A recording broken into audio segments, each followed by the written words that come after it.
عزة على الكافرين يجاهدون في سبيل الله ولا يخافون لومة لائم ذلك فضل الله يؤتيه من يشاء والله ذو الفضل العظيم. وقال النبي صلى الله عليه وسلم من وسع على عياله يوم عاشوراء وسع الله عليه سائر سنته. وقال النبي صلى الله عليه وسلم افضل الصيام بعد شهر رمضان شهر الله المحرم او كما قال رسول الله صلى الله عليه وسلم.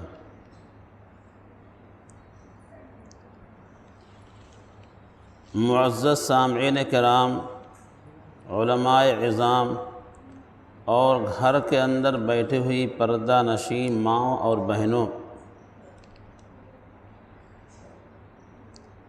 اللہ رب عزت کا بے انتہا احسان اور اس کا شکر ہے کہ اللہ تبارک و تعالیٰ نے ہم لوگوں کو اسلامی مہینہ، سال کا اسلامی پہلا مہینہ پھر عطا فرمایا۔ دیکھو، سال کے کل 12 مہینے ہوتے ہیں اور یہ 12 مہینے چاہے جدھر جاؤ جہاں جاؤ ہر ایک اس میں، چاہے ہندی کے اعتبار سے ہو یا اردو کے اعتبار سے ہو، چاہے یہاں کا رہنے والا ہو، امریکہ کا رہنے والا ہو، ہر ایک کے سامنے سال کے 12 مہینے ہوتے ہیں اور ایک مہینے کے 30 دن ہوتے ہیں۔ انگریزی مہینے کے اعتبار سے بعض میں 31 ہے، بعض میں 28 ہے،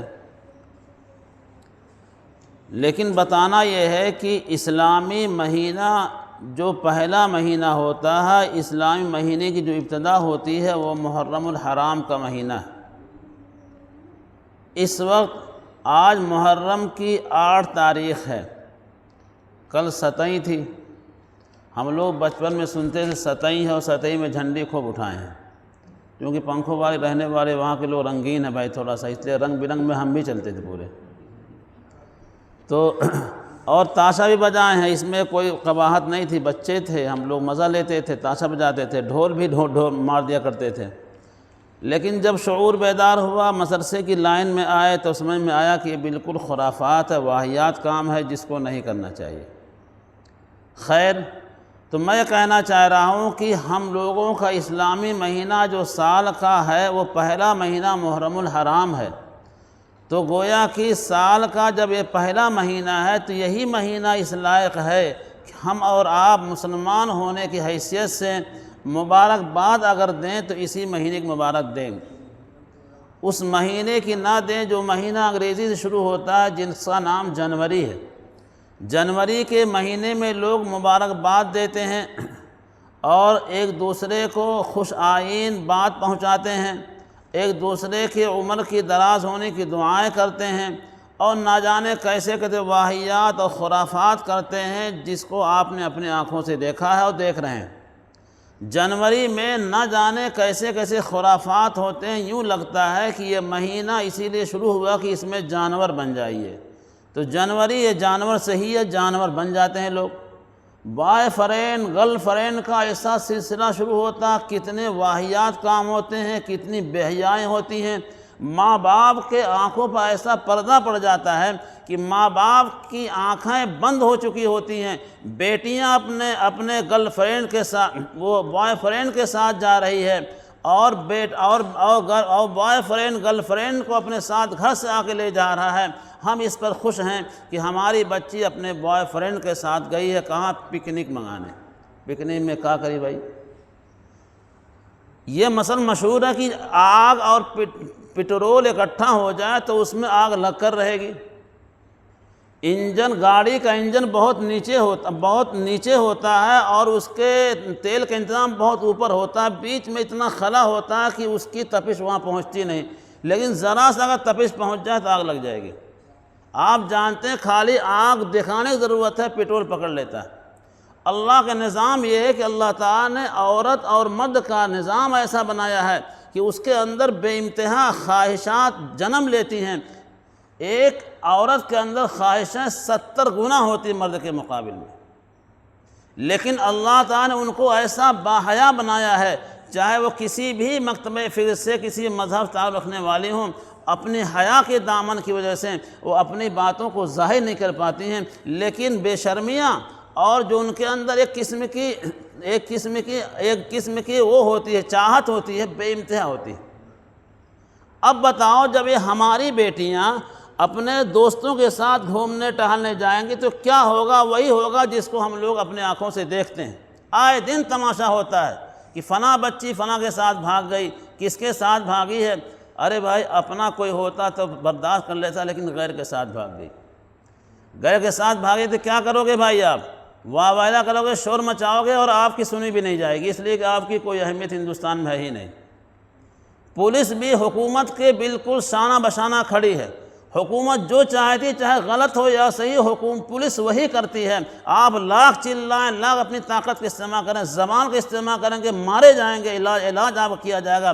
اگر خاموش رہیں گے ہو سکتا ہے کچھ ساتھ دے دیں، ورنہ وہ بھی نہیں دیں گے آپ۔ اس لیے اسلامی تعلیم ایک ایسی تعلیم ہے جو انسان کو انسان بناتی ہے، ایک دوسرے کے اندر امتیاز پیدا کرتی ہے، مرد عورت کے حقوق کو پہچانواتی ہے، لڑکی کا مقام کیا ہے، لڑکے کا مقام کیا، اس کو وہ پہچانواتی ہے۔ آج ہمارا حال کیا، اتنی زیادہ ہم لوگ بے تکلفی اختیار کر گئے ہیں کہ ایک لڑکا ہمارے گھروں کے اندر آتا ہے، گھر کے اندر باتیں بناتا ہے، اور ہماری بیویوں کے ساتھ، وائف کے ساتھ تعلقات کرتا ہے، محبت کا برتاؤ کرتا ہے۔ 1 مہینہ 2 مہینہ 3 مہینہ لگاتار جب آتا ہے، اندر ایک دوشیزہ بھی رہتی ہے، اسی بیوی کی، وہ ہماری جو بیوی ہے اسی کی ایک بیٹی دوشیزہ موجود گھر پہ ہے، وہ آتا اسی لالچ میں آتا ہے، لیکن کبھی خبر نہیں آپ کو ہے، اس سے بڑی محبت سے کہتا ہے یہ تو ہماری بہن ہے، اور اس بیٹی کی ماں کو اپنی ماں کہتا ہے، اور کبھی کبھی لا کے تحفے تحائف بھی پیش کرتا ہے، بڑی خوشی سے اور محبت سے ہم لیتے ہیں، ہم کہتے ہیں واقعی ہمارا بیٹا ہے۔ ماں بڑی محبت سے کہتی ہے یہ تو بیٹا ہے، اس کو ہم کیا کہیں، اس کو کہنا تو ہمارے لیے بے عزتی ہے، اور اس کی بات ہے، لوگ کیا کہیں گے ہم کو، اس کو کچھ کہیں گے، ہمارے گھر بیچارہ آتا ہے، ہمارے گھر کے ساتھ اسی ہمدردیاں کرتا ہے کہ گاہے بگاہے ہمارا بازار بھی کر لیتا ہے، گاہے بگاہے ہمارا سامان بھی لے آتا ہے، اور جب کوئی موقع آتا تیوہار کا، اس کے اندر تمام تحائف لا کے پیش کرتا ہے۔ مقصد کچھ اور ہے، شیطان نے چال چلائی ہے، لیکن ہم اور آپ اس کا خیال نہیں کرتے۔ جب ہم نے یہ راستہ کھول دیا ہے تو بعد میں جب ہاتھ سے کوئی چیز نکل جاتی ہے تو ہاتھ پہ ہاتھ دھر کے پچھتاتے ہیں، تو کہتے ہیں یہ ہوا وہ ہوا، اس کے ذمہ دار ہم اور آپ ہیں۔ اسلامی تعلیمات اسی چیز کو بتاتی ہے، اس کا مقام کیا ہے۔ جب اس مقام کو آپ سمجھیں گے اور جانیں گے، یاد رکھو کبھی یہ چیز یہ چیز جیسی سامنے نہیں آئے گی، اور اس طرح کی کبھی شرمندگی آپ کو نہیں اٹھانی پڑے گی۔ اس لیے ہم اپنے آپ اسلامی تعلیم سے آراستہ کریں۔ آج ہماری بچیاں ہائی اسکول پڑھ لیتی ہیں تو ہمیں سوچتے ہیں انٹر میں کر لے تاکہ انٹر لگے، اس کے بعد BA BSc MA کرواتے ہیں، اور اس کے لیے اتنا ہی نہیں کہ کہیں آس پاس اسکول ہو بچی جائے چلی آوے، یہ نہیں کرتے ہیں، بلکہ اس کے لیے کہیں بڑے کالج کا انتظام کرتے ہیں جہاں وہ ہاسٹل میں رہتی ہیں، اور ہاسٹل میں جو کام ہوتا ہے سب ہو جاتا ہے۔ یہ کوئی ایسی بات نہیں، سب کے سامنے بات ہے۔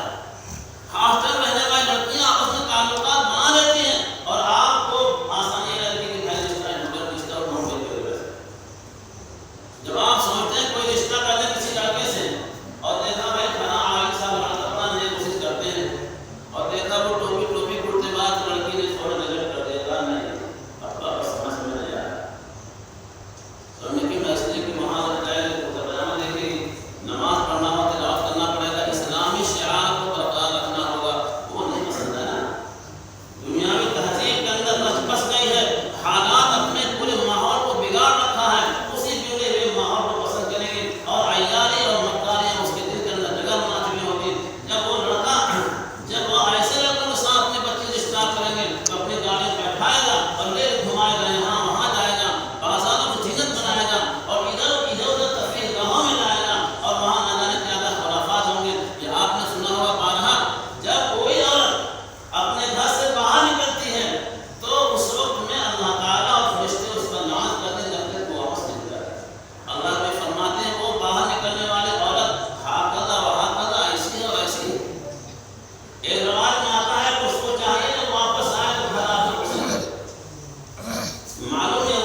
اس بچے نے طے کر رہا تھا میں اپنے باپ کے قاتل سے بدلہ لے کے رہوں گا، لیکن اگر یہ مہینہ ہے تو کبھی نہیں چھوڑتا۔ اس مہینے زندہ احترام تھا۔ اللہ کے نبی کے زمانے میں اللہ کے نبی صلی اللہ علیہ وسلم تشریف لے آئے، آپ نے نبوت کا اعلان کر دیا، اس کے بعد بھی یہ احترام باقی رہا اور اس کا بڑا خیال رہا۔ جب آپس میں لوگوں کی لڑائیاں جنگ چل رہے تھے تو جب یہ مہینہ آتا تھا تو اہل عرب اس مہینے کا احترام کرتے تھے، کوئی لڑائی نہیں ہوتی تھی، ختم ہو جاتی۔ اللہ کے نبی صلی اللہ علیہ وسلم بھی تمام صحابہ کرام کسی کو روکے رکھا تھا۔ اور اس زمانے میں ان 4 مہینے کا احترام ایسا نہیں تھا کہ مستحب واجب تھا، فرض کے درجے کا تھا۔ بعد میں جب جہاد فرض ہوا ہے اس کی یہ فرضیت ثابت ہو گئی، لیکن ان مہینوں کا احترام پھر بھی باقی ہے۔ یہ مہینہ ہمیں اللہ تعالیٰ نے اس لیے عطا فرمایا تاکہ ہم اس کے اندر اس کی عظمت کا خیال رکھتے ہوئے اپنے آپ کو قابل تعظیم بنائیں، احترام کے لائق ہم بنائیں۔ یہ اسی وقت ہوگا جب کہ ہم واہیات اور خرافات سے اپنے آپ کو بچائیں گے، گناہوں سے دور رہیں گے، مسجدوں کو آباد کرنے والے ہوں گے، اللہ کے نبی کی تعلیمات کو اپنانے والے ہوں گے۔ تو یاد رکھو ہمارے اندر یہ چیز عظمت والی ہوگی، ہماری تعظیم ہوگی، ہمارے اندر احترام پیدا ہوگا۔ جب ہم نے ان 4 مہینوں کو اپنے آپ بہتر بنا کے گزارا ہے تو یاد رکھو پورا سال ایسے گزر جائے گا۔ اس مہینے کی عظمت اس وجہ سے نہیں کہ حضرت حسین رضی اللہ عنہ کو شہید کر دیا گیا پہلے سے، تو شہادت دیکھا جائے تو 1,24,000 پیغمبر آئے ہیں اور کوئی دن نہیں بچا جس دن کے اندر کوئی نبی شہید نہ کیا گیا۔ بنی اسرائیل میں نبی جو آتے تھے وہ ایک ایک گاؤں ایک ایک محلے کے الگ الگ ہوتے تھے۔ بعض روایت میں آتا ہے کہ ان بنی اسرائیلوں کا حال یہ تھا کہ بعض دن 70 نبیوں کو قتل کیا انہوں نے۔ ہمارے نبی صلی اللہ علیہ وسلم آخری نبی ہیں، عالم کے لیے نبی ہیں، پوری کائنات کے آپ نبی ہیں، آپ کے بعد کوئی نبی نہیں آیا، اس لیے آپ کو خاتم النبیین کہا گیا۔ آپ کے بعد کوئی نبی نبوت کا دعویٰ کرتا ہے وہ جھوٹا اور کذاب ہوگا، وہ نبی نہیں۔ آپ آخری نبی ہیں، آپ کی امت بھی آخری امت ہے، آپ کے بعد کوئی امت نہیں جائے گی۔ اس لیے آپ پر جو کتاب نازل ہوئی قرآن کریم یہ عالم پورے دنیا والوں کے لیے ہے اور قیامت تک کے لیے یہ رہنما ہے۔ اس لیے ہم لوگوں کو اس کا خیال رکھنا چاہیے۔ اور محرم کے اندر دیکھا جائے تو پہلی تاریخ محرم پہلی تاریخ حضرت عمر رضی اللہ عنہ کی شہادت ہے۔ حضرت عمر رضی اللہ عنہ کو 27 سے 28 ذی الحجہ کو ابو لؤلؤ فیروز نے برچھا مارا تھا نماز کی حالت میں مدینہ منورہ کے اندر۔ اور یہ وہ زمانہ ہے جب کہ مدینہ میں کوئی یہودی نہیں تھا، یہودیوں کو نکال دیا گیا، مسلمانوں کے علاوہ کوئی اور نہیں تھا، لیکن ابو لؤلؤ فیروز مجوسی ہے۔ اب یہ کیسے آیا تھا وہاں اور کیسے حضرت پر حملہ کر دیا؟ روایت میں آتا ہے کہ چونکہ یہ آدمی جو تھا یہ بہت زیادہ بڑھئی بھی تھا، لوہار بھی تھا، بہت سارے فن کا یہ مالک تھا۔ حضرت مغیرہ بن شعبہ رضی اللہ تعالیٰ عنہ ادھر کوفہ کی طرف کے گورنر تھے۔ حضرت عمر بن خطاب نے فرمایا تھا کہ یہ بتاؤ کیا کوئی ایسا آدمی مل جائے گا جو بہترین سرہ بنا لیتا ہو؟ فرمایا کہ امیر المؤمنین ایک آدمی ہے، اس کا نام ابو لؤلؤ فیروز، لیکن وہ ہے مجوسی، مسلمان نہیں۔ آپ نے فرمایا اس کو بھیجو، اسے کرنا کیا؟ کچھ دن آئے گا، جو وقت لگے گا بنا کے چلا جائے گا وہ۔ تو اس نے حضرت عمر بن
چنگاری اندر اندر چھپی ہوئی تھی، اور چھپی ہوئی چنگاری کیسی تھی وہ بات دوسری ہے، بہت دور پہنچ جائے گی، وہ قبیلے کی بات اور لڑائیاں قبیلے والی ہے کہ اسی قبیلے سے وہ تھا، تو چنگاری اس کے اندر چھپی ہوئی تھی، اس چنگاری کو اجاگر کرنے کے لیے وہ سوچا موقع کیا نکالے، موقع ڈھونڈتا ڈھونڈتا دیکھا کہ فجر کی نماز حضرت والا پڑھا رہے ہیں، تو اس نے آ کر کے فجر کی نماز میں شریک تھا، اور اس کے بعد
ہو، اگر بیٹا باپ کے ساتھ مسئلہ پیدا ہوا حکومت کے اندر دخل دینا وہ بھی بچے گا، مار دے گا، یہ ایسا نشہ اس طرح۔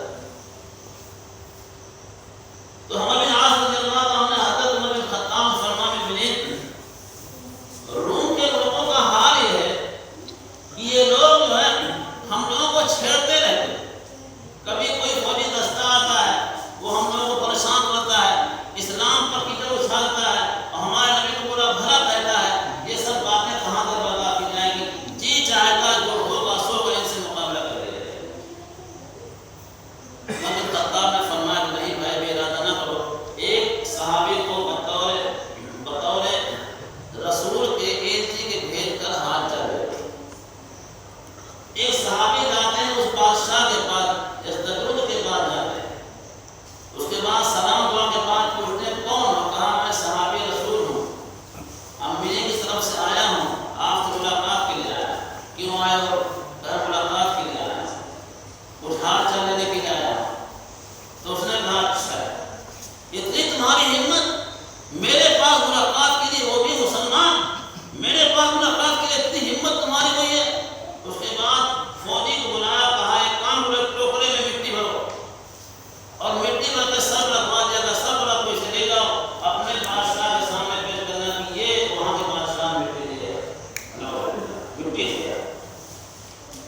تو ابھی وہ آ رہے تھے کہ راستے میں عمر بن عاص مل گئے، تو فرمایا کیا بات، کیا لے کے آئے ہو؟ کہا اس نے مٹی میں سب دے دیا، کہا یہ لے جاؤ اور کہہ دینا میں نے خواب دے دیا، اس کے خدمت پیش کر دیا۔ عمر بن عاص نے کہا بہت اچھی اس نے خوشخبری دی، یہ اشارہ ہے اس بات کا کہ پورا روم ہمارے قبضے میں آ گیا، مٹی نہیں پورا روم بھی ہمارے حوالے کیا۔ عمر بن خطاب رضی اللہ عنہ فرمایا کہ چلو تھوڑا تک دیکھو تو چھیڑو ان کو۔ عمر بن عاص جو چڑھائی کرتے ہیں، جیسے چڑھائی ہوتی ہے کچھ ہنگامہ نہ، کسی کو مارا دھاڑا نہیں، وہاں سے بھاگ کھڑا ہوا، اور جب بھاگ کھڑا ہوا اپنے بیوی بچوں سب کو چھوڑ دیا، بہت دور چلا گیا، فارس کہیں دور چلا گیا، اور وہاں جا کے بادشاہ نے پناہ لیا، کہتا بادشاہ ہوں میرے ساتھ یہ ہوا، مجھے پناہ دے دیا۔ اس کے بعد جب ان کے ساتھ مقابلہ تھوڑا سا ہوا تو یہ سب لوگ قیدی بن گئے، اس بادشاہ کی 3 بیٹیاں بھی قیدی بن گئی۔ ابھی حضرت مولانا وسیم صاحب نے فرمایا شہر بانو ایک بیٹی کا نام، 3 بیٹیاں تھیں، ان 3 بیٹیوں کو جب قید کیا گیا تو ظاہر بات قیدی ہیں، مال غنیمت میں آئی ہیں، مال غنیمت میں بانٹ دیا جاتا جس کی اس میں جو آتا ہے، لیکن جب یہ وہاں سے لے کے لوگ آئے ہیں تو ان کے عزت کا اتنا خیال رکھا، کسی بھی صحابی نے غلط نظر نہیں اٹھایا، بلکہ اپنی بہن سمجھ کے اس کو لے کر کے آئے، بڑے محبت کے ساتھ لے کر آئے، ان کے کھانے پینے کا پورا بندوبست کیا،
بات ہے حضرت کے بعد پھر اس کے بعد امیر معاویہ تک بن جاتا ہے.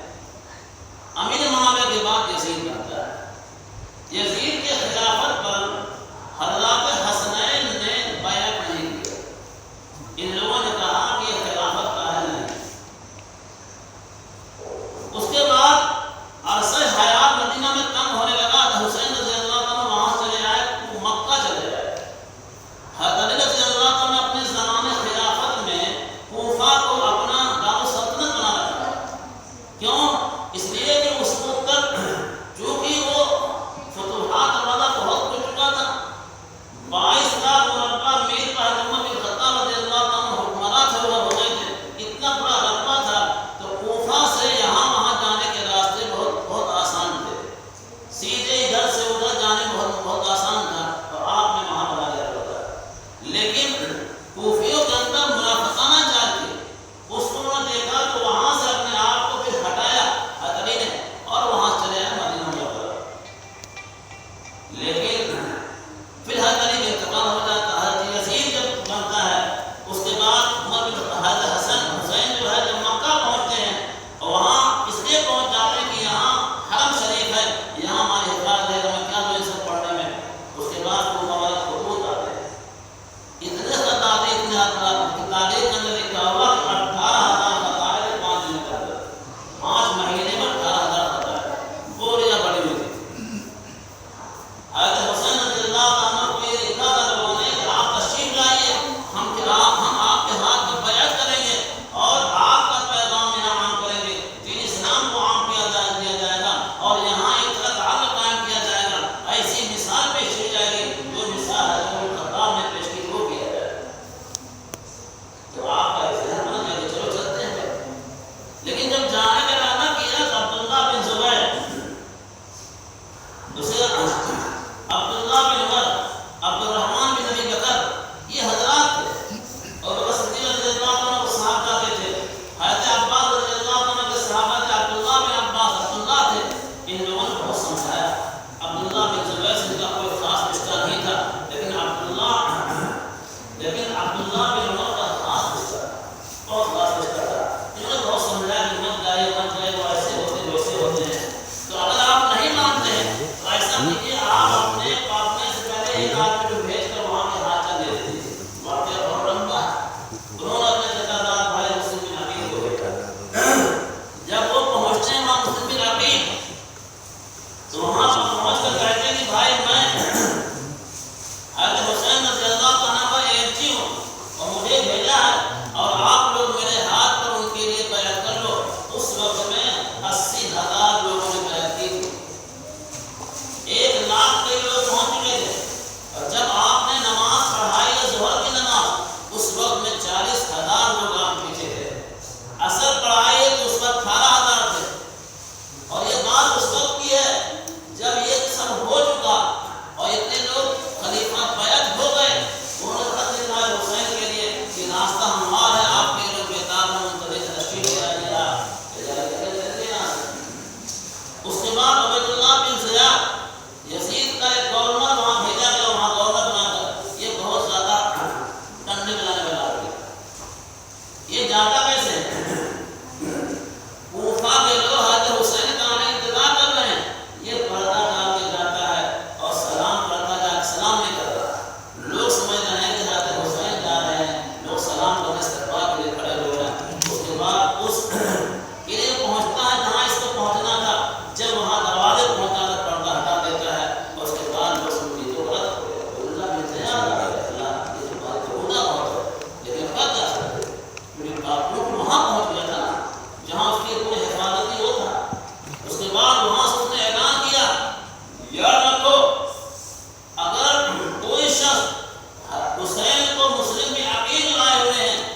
اس لیے مسلم عقیل کو شہید کر دیا جائے۔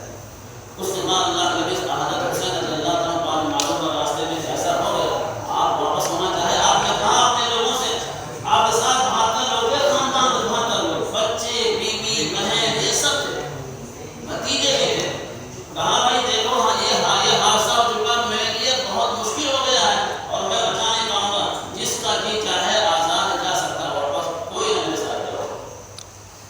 لیکن وہ بھائی خاندان رسول جو کہاں سے رسول کیسے جائے؟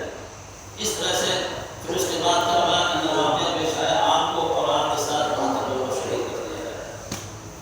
تو میرے بھائیوں، رمضان یہ جو محرم کا مہینہ ہے، اس سے جو عاشورہ کا مہینہ ہے، اس مہینے کے بارے میں اللہ نبی فرماتے ہیں کہ رمضان کے بعد اگر کسی روزے کی فضیلت اگر ہے اللہ کے یہاں تو محرم کے عاشورے کے روزے کی فضیلت ہے، اس لیے عاشورہ کا روزہ رکھنا چاہیے۔ اللہ نے فرماتے ہیں جو آدمی اس دن روزہ رکھے گا یا تب اللہ تعالیٰ اس کے پچھلے 1 سال گناہ کو معاف کر دے گا، 1 سال گناہ معاف کر دے گا، اور 1 سال کا ثواب اس کے لیے لکھا جائے گا۔ ایک روایت میں اللہ نے فرمایا کہ من وسع علی اہلہ، جو آدمی اس دن کے اندر اس عاشورہ کے دن اپنے گھر پر وسعت کرتا ہے، اس میں روزی میں کھانے پینے میں اور چیزوں میں کشادگی کر دیتا ہے، اللہ تعالیٰ اس کی مدد سے پورے سال کشادہ کر دیتے ہیں۔ بہت سے تابعین فرماتے 40 تابعین کا واقعہ ہے، ہم نے اس پر عمل کیا ہے، پوری زندگی کبھی گھر میں فاقہ نہیں آیا۔ اس لیے ہمیں چاہیے کہ دست اور حرام کو اپنے یہاں تھوڑا وسعت کریں، گنجائش بچوں کے لیے تھوڑا سا آزادی کر دیں، اچھا سے اچھا کھانا بنانا، اچھا کھانا پینا، لیکن اپنے بچوں کے لیے یہ نہیں کہ سبھی لگا کر وہاں پانی پلائیے، چلو گھر سے پانی پہنچا یا یہاں پر یہ سب نہیں، اپنے بچوں کے لیے یہ ہے فضیلت، یہ ہے کام کرنے کے محرم حرام کے اندر کہ ہم روزہ رکھیں اور اس دن کے اندر اپنے گھر کے اندر تھوڑا نفقہ خرچ کے اندر اضافہ کر دیں اور خوشحالی کو بڑھا دیں۔ اللہ تعالیٰ اس کی برکت سے پورے سال انشاءاللہ گھر کے اندر وسعت رکھے گا۔ اللہ تعالیٰ ہم سب کو جنت عطا کرنے کی توفیق عطا فرمائے۔ دعا دعا